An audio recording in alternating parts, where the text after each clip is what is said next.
This here is a jetpack for your phone. Just kidding, it's really not. It's just a magnetic case that holds your headphones and just kind of goes on the back like that. But it is very unique for what it is. Now, you probably never seen anything like this, and to be honest, I've never seen one like it either. So the biggest issue about carrying around your headphones is the fact that you might lose it, you might drop it, you might just put it anywhere else besides where you need it. So this here makes it one step convenient where you can just simply attach it to your phone like that. Now, it's actually a really cool concept, and it's actually a really cool design. So if you guys want your very own, check out the link down below in the description. Today we'll be looking at it and seeing exactly what it's all about and how it kind of plays out. So yeah, let's go ahead and get started.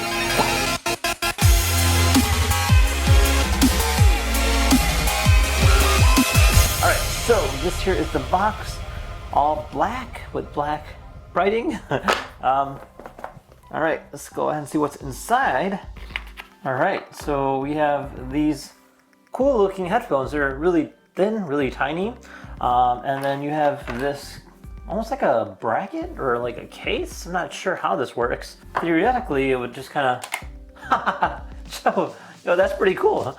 The way this thing works is quite interesting. So you have this almost like a pod, but it's not. It's magnetic.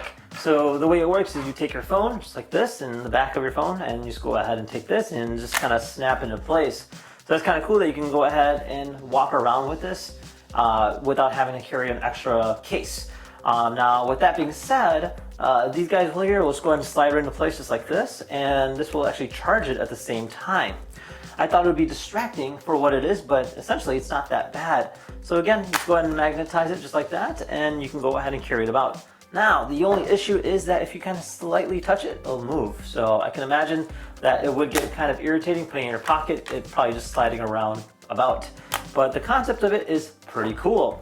Now, in terms of the sound quality, so I did try these on and I did kind of walk around with them for about like an hour or so, and they're surprisingly not that bad. There's actually a good amount of bass. There is some discomfort in the way it kind of fits into the ear, but again, I think it just might be my ears. But these here are pretty cool for what they are. Very thin, very light, and yeah, there you guys have it. Now, if you guys had any questions, feel free to comment down below. Otherwise, thank you again for watching. See you guys next time. Take care now. Bye-bye.